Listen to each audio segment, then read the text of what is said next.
this was a good episode, and everybody, thanks for listening to a podcast from Beyond, where we have gone beyond horror. Yes, that's a good way of looking at it. Yeah. All right. So, you got a couple of things you want to talk about? Well, I don't. Is there anything that you've watched recently that you wanted to discuss? Because I thought. I don't think I really haven't had time to watch a lot of stuff recently. Been doing too much work on the house and everything. Oh, that's right. You've had your hands full, I guess.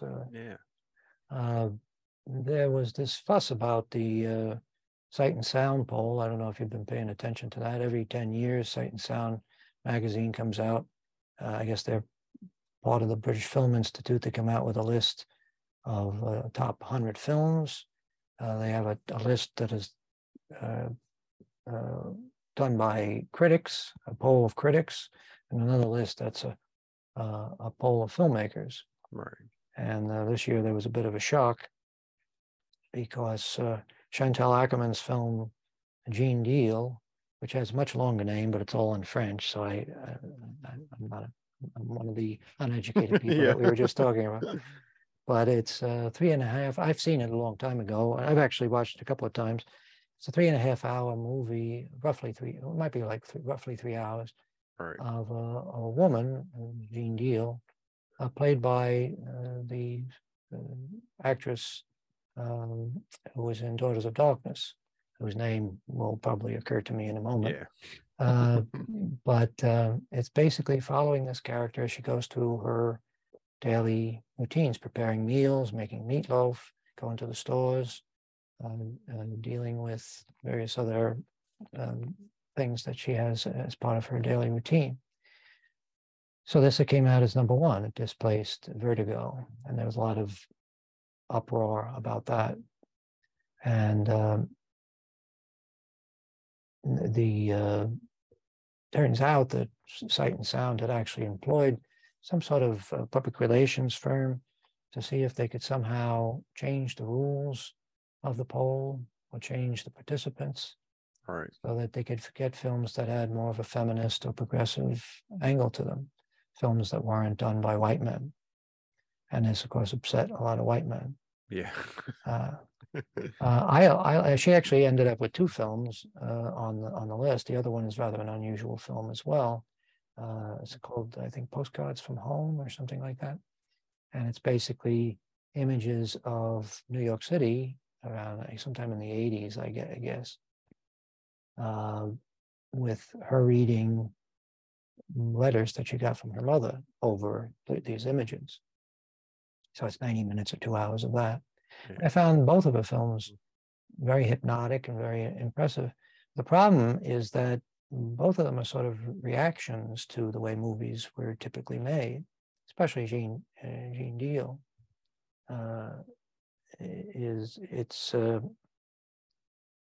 You wouldn't do a movie like that if other movies hadn't been done, in the previous decades a different way. Yeah.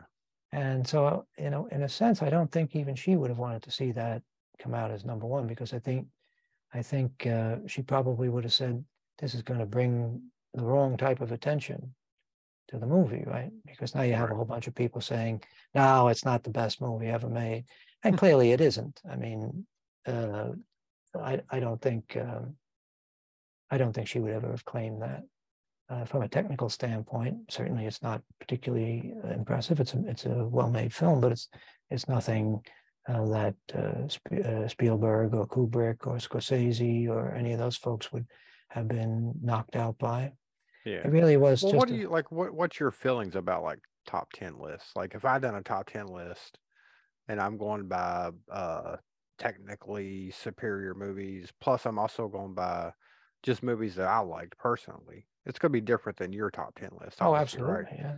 So whenever these, AFI does their big top, what I'm saying? Is it just, or like when AFI does it, is it just we're just looking at the technical, the storytelling and all, what I'm saying? Or are they looking at it as it affected me emotionally, but someone else didn't really care for it, but somehow it still ends up on, as number one or whatever? Well, you're right. I agree. Those lists, similar to the Oscars and all the awards that we hand out, it's all kind of nonsense, Yeah. right? Because we know in the course of time, attitudes are going to change, and movies that were discounted in their day may emerge as being very important. Jeanne Dielman, and I mispronounce it, I call it Jeanne Deal, it's Jeanne Dielman. That wasn't something that created a tremendous excitement. And instead, it wasn't as if it was up for a bunch of Oscars or anything like that. It was an art house film. Right. But the reason why I thought it was interesting was I saw The Fabelmans fairly recently. And I didn't think it was particularly great. I didn't think it was a great Spielberg movie. It's a perfectly well-crafted film, and it's a very amusing, pleasant 2 hours.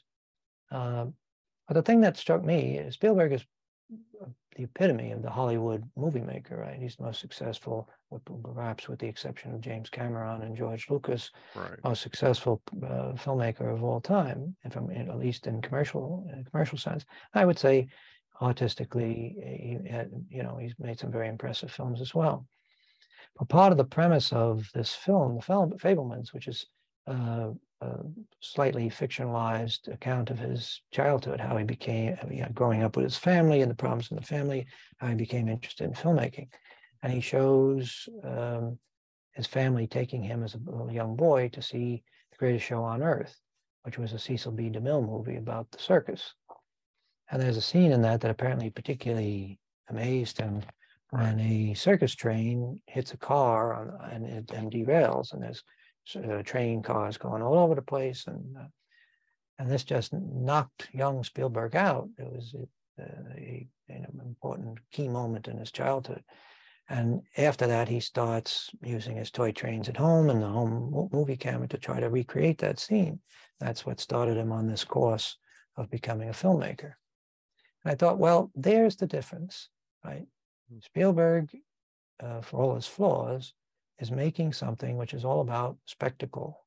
Right. It's about something on a very large scale that is going to be exciting and fascinating to a mass audience, men and women both. Whereas Chantal Akerman was writing and directing films that were trying to make a specific point about the drudgery of a woman's life. And that may not even be particularly appealing to women. Yeah. Right? Because that's the thing that Hitchcock always said about kitchen sink movies was, the woman spends all her day washing dishes, then she goes to the movie, and what does she see? Some woman standing by a sink washing dishes. She doesn't want to see that. She wants to see something exciting and romantic and, something that'll take her out of her drudgery. There's a certain truth to that, and that might explain why people like James Cameron, who's now creating these elaborate spectacles in CGI, why he's probably a billionaire, and why his movie, I guess, is getting close to making $2 billion when everybody was saying that probably wouldn't make its production cost back. While Chantal Akerman probably never made it, he probably never made $1 million on any of her movies. And Steven Spielberg, by telling this story, which is less interesting to an audience, the guy who used to be the top grossing filmmaker is now making movies that will just barely make back their production cost. Right. Because nobody really is interested in how Spielberg came to be Spielberg. They want to see stories about Indiana Jones and giant sharks and things like that. So I don't know if this is necessarily a good thing. Maybe we should all be interested more in more artistic films, more films that are more insightful about the human condition, films that make us able to understand what our fellow human beings are going through in life. But this is the big struggle right now, is that we seem to have the same sort of separation in the arts, where it used to be art was for everybody, right? And now things that are considered real art are for a very small group of wealthy people. And it almost is like an investment for them, right? They can't figure out what it means either, but they understand that it's valuable, so they're going to buy it, and trade it sort of like bubblegum cards or comic books, rare Right. comic books. And I don't know. It's like the other story that came out shortly after the Sight and Sound poll. Paul Schrader said on his Facebook page or Twitter account that he thought that rather than Jeanne Dielman, maybe this film Wavelength should have been number one. I don't know. I assume he was being slightly ironic. Wavelength, you may have actually seen or heard of it. He's going to bring up it's the fellow who directed just died, and he was an artist. Yeah, the name sounds familiar, but You can see it on YouTube.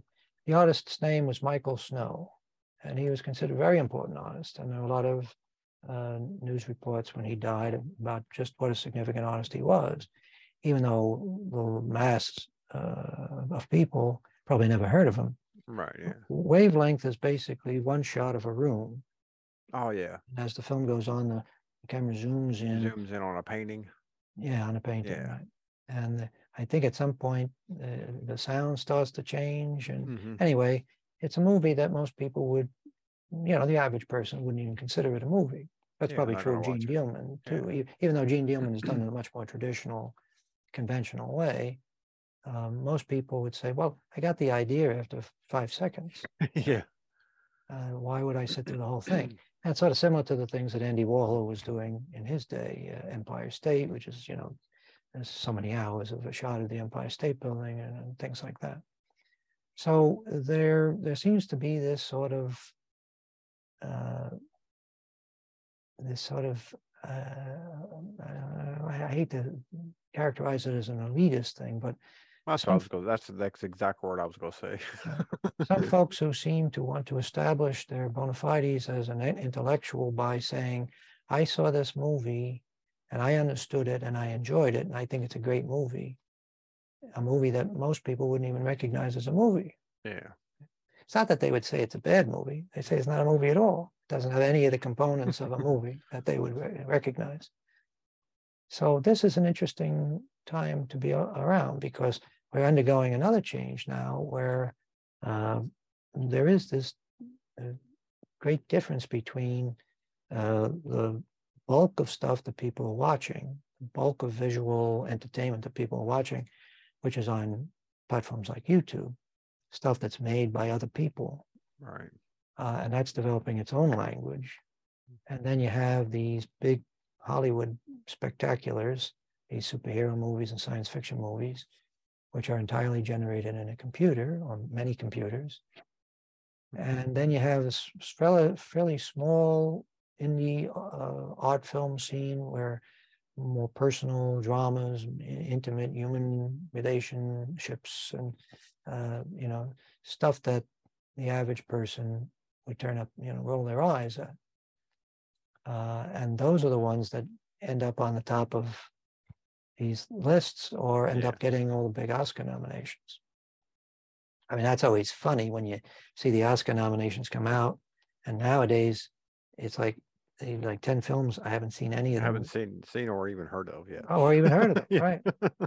And for a lot of people living out, in the flyover states, they may not even have these movies playing in their state.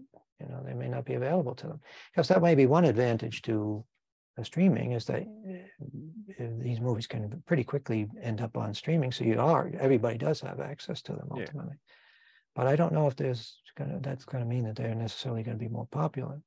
I could be wrong, I mean, the funny thing is on some level, a movie like Wavelength, because it isn't like Jeanne Dielman, it doesn't have any feminist content.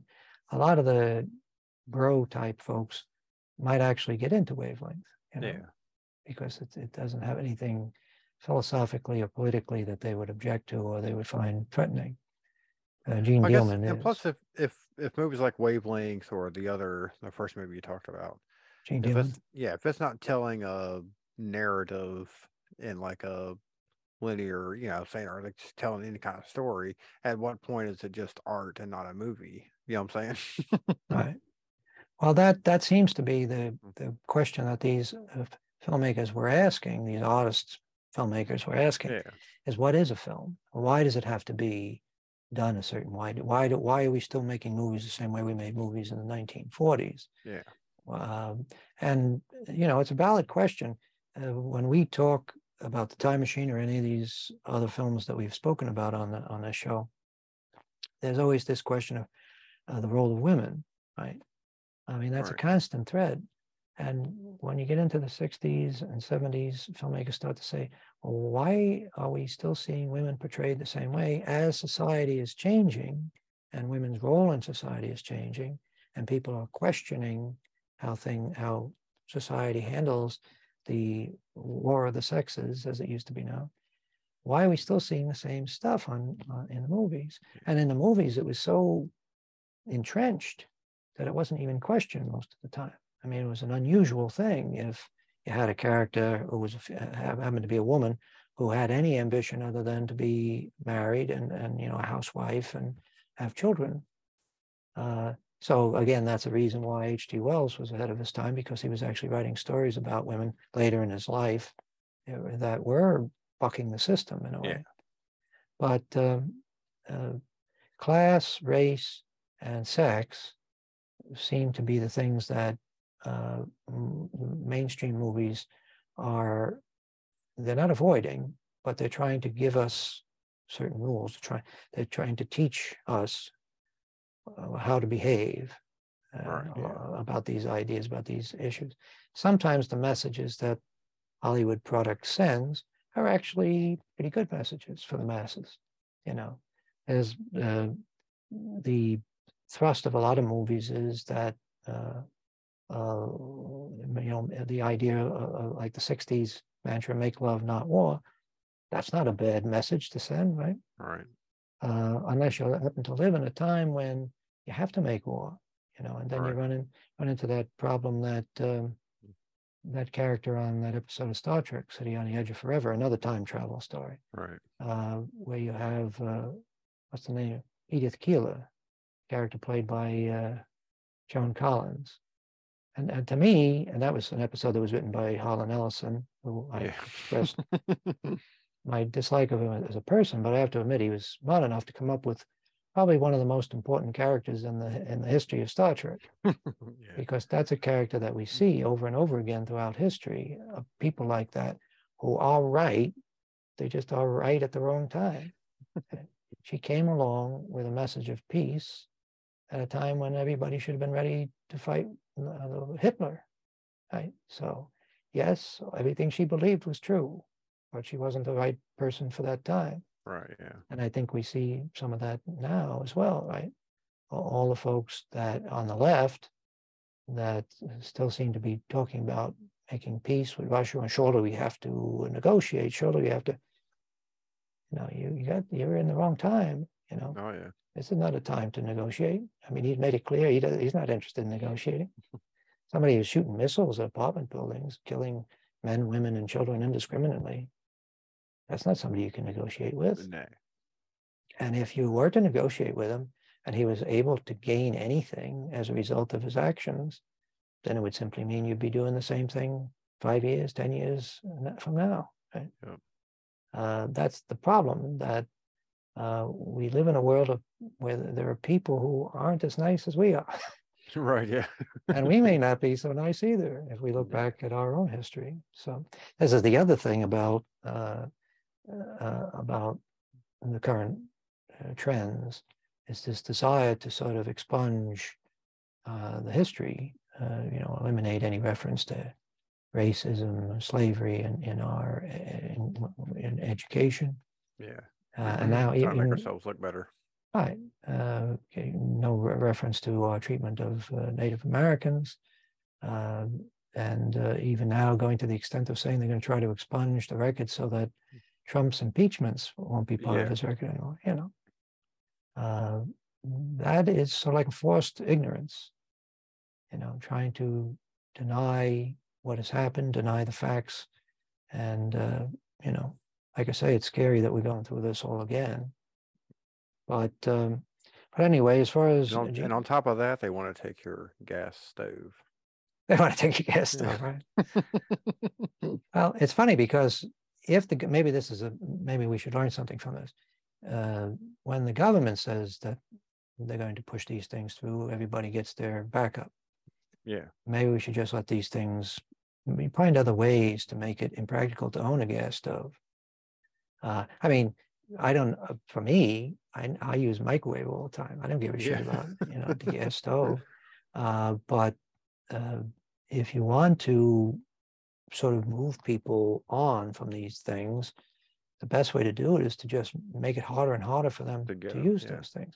Not just make a law and say, we're not going to allow that anymore, but raise taxes on it or whatever you have to do to make it, or try to help. Maybe stop drilling for natural gas. Or make it more difficult for companies to produce natural gas using products that don't meet certain very high standards. Right, yeah. Or develop new technology that will make gas, like microwave ovens, make gas unnecessary. Yeah. Microwave ovens are the result of our developing radar. People think about microwaves, they think it's like nuclear radiation. Don't stand too close to the microwave, you become a mutant, Grow but a it's third not arm. Or... No, it's the same radiation that's used in radar. Right. So the government developed radar for the war effort. And after the war, just like atomic energy, they were trying to find other uses for these things. And they used to have it. What was the name for microwaves before we start calling them microwaves? There was another name that was a little closer to the truth.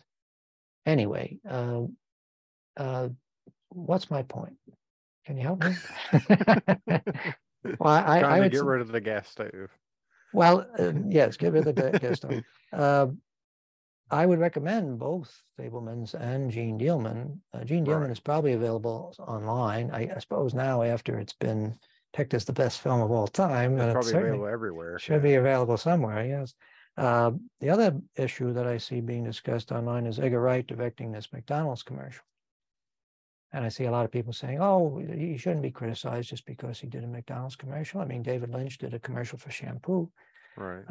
I like Edgar Wright, and I suppose I wouldn't begrudge him making a few bucks by making a commercial, but I wish he had picked something other than fast food, because my feeling increasingly is that that's one of the great threat to the health of the people of this country.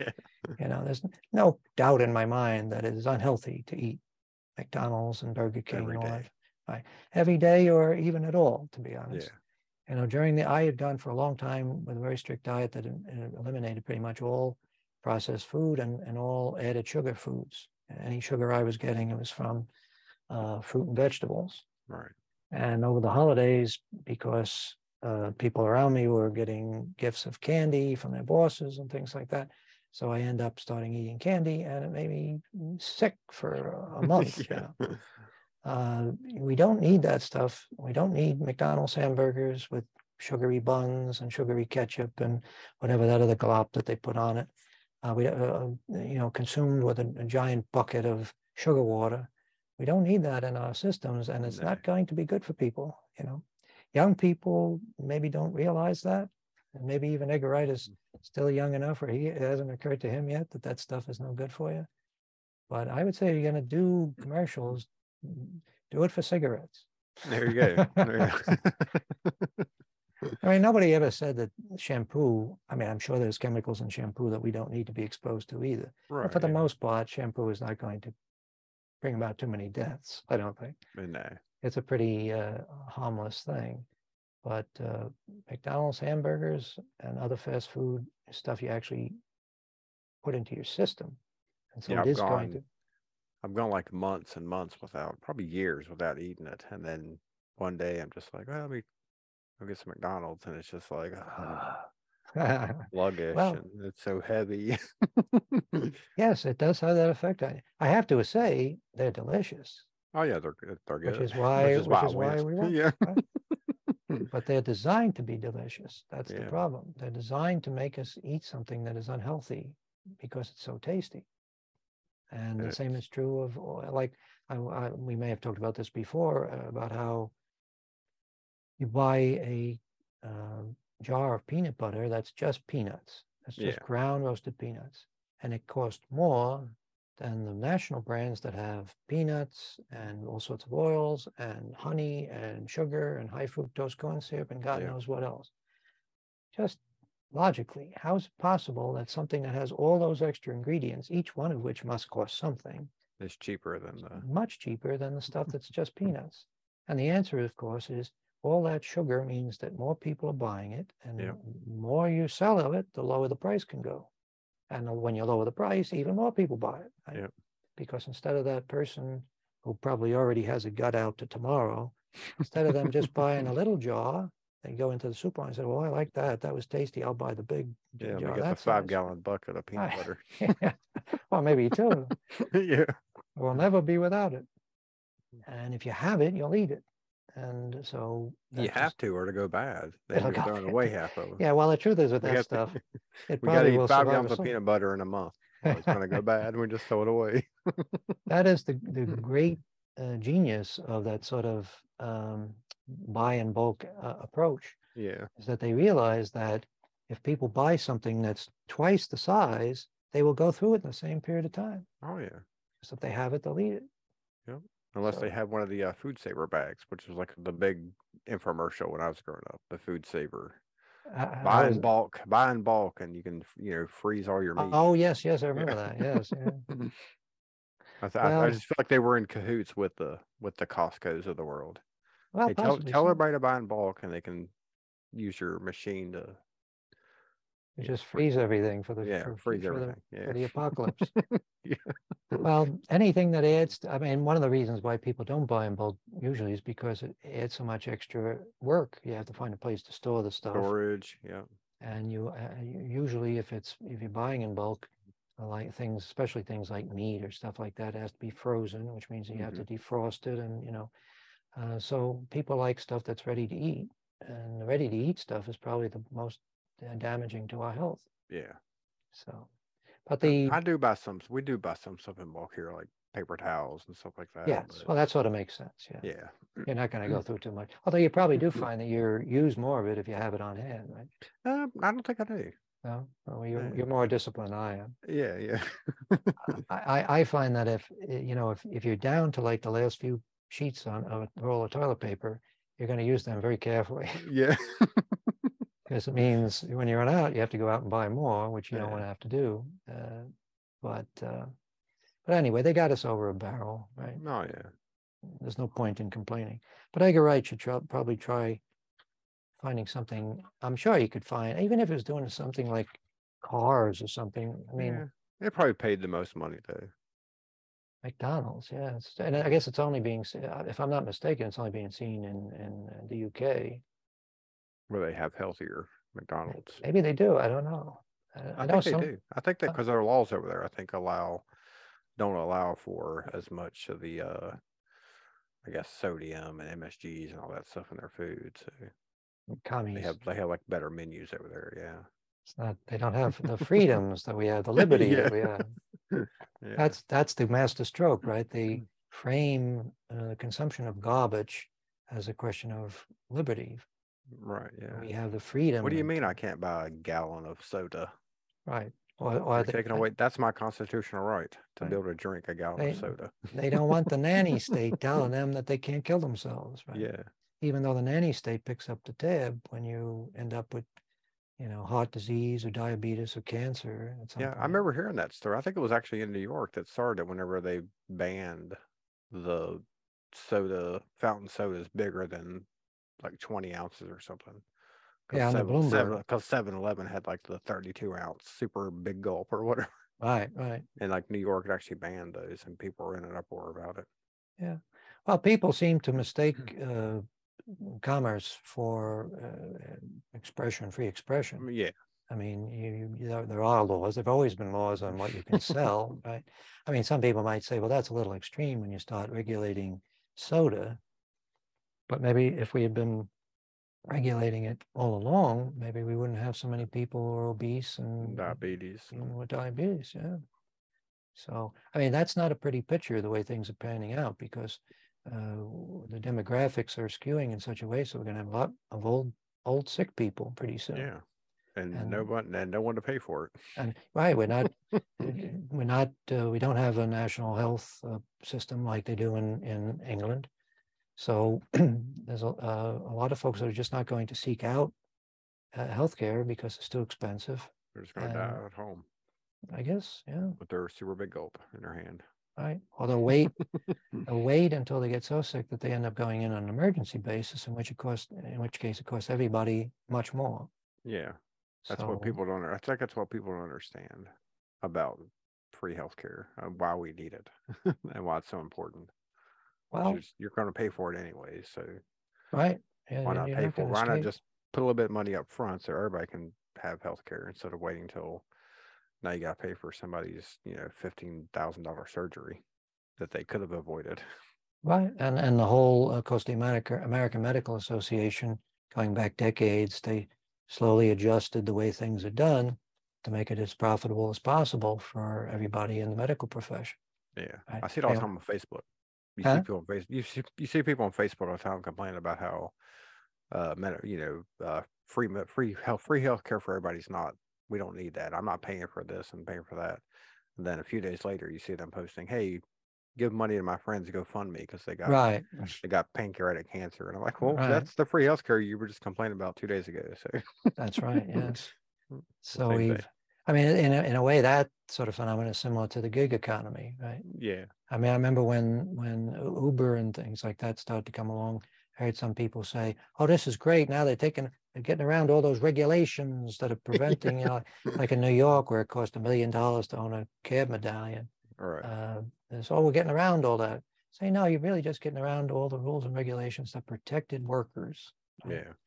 Because what the company really has in mind, Uber and Lyft, all these companies, is finding a way to get more without having to pay people decently or properly. Yeah, and they since these Uber drivers don't work for Uber, they're independent contractors. Right. They don't have to pay health insurance. They don't have to pay vacation time. Right. All that stuff.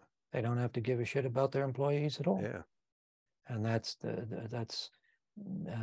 not a realization that they had late in the game. That's what was intended right from the Oh start. yeah. So let's get people to work for us for very little and get around all the regulations that exist about how big companies should treat their employees. Yeah, because basically they're just a communication company, a way for a customer to communicate with the driver and say, Right. "Hey, take me here." That they're hands off on everything else. But of course, that falls apart as soon as somebody sues them when there's some sort of, one of their drivers rapes somebody Yeah. Yeah. and the company is sued and they say, well, you should have known about that. And then they have to change their policies to make sure that there's all sorts of uh, standards that their drivers have to Yeah. come up to. And then pretty soon they're essentially employees. Employees. Yeah. Right? They're not just somebody who's taking a few hours out of their day to pick up a couple of bucks, Yeah. And the same is true of things like Airbnb. There's a reason why folks don't want their neighbor renting out the rooms in their home. Suddenly you have a hotel next door to you. Yeah. There's a reason for that. And it has to do with the safety of the people, of course, and the inconvenience to the neighbors and all the shit that happens when people suddenly start inviting strangers to come and live in their home for a couple of days at a time. Right. All those regulations were in place to prevent all the things that we're now seeing happening. So that's the downside of the internet revolution. Right? All these Yeah. things are possible because we all have the internet exists and we all have devices and we can be constantly in touch with everybody else in the world. So, but it's not necessarily a positive thing. No. So, anything else that we want to just tear apart? I don't think so. Like I said, I haven't watched anything, haven't had time, so hopefully by the next episode I'll have more things Yes, that I've watched. you'll be situated in your new studio. Yeah, hopefully, yeah. I got it all painted, so just gotta start moving stuff in.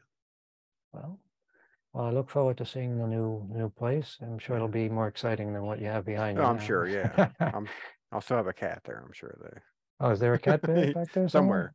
somewhere? Yeah, right here. He's hiding. Oh, he's there in the darkness. Yes, like a Morlock.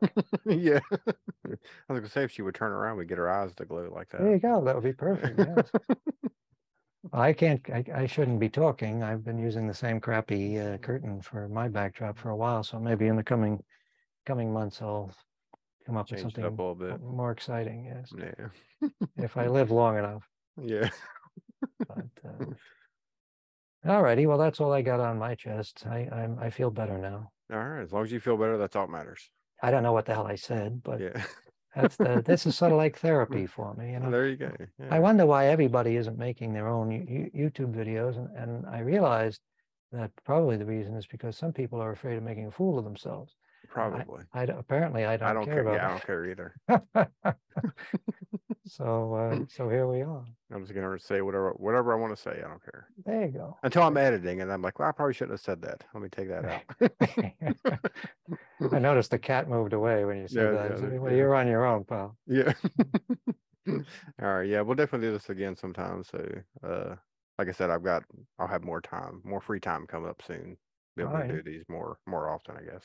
Okay, great. I'll look forward to it. All right. Lifestyles. I don't think it's the mayor's job to decide what sort of soft drinks that people in Manhattan or anywhere in the world want to buy, for that matter.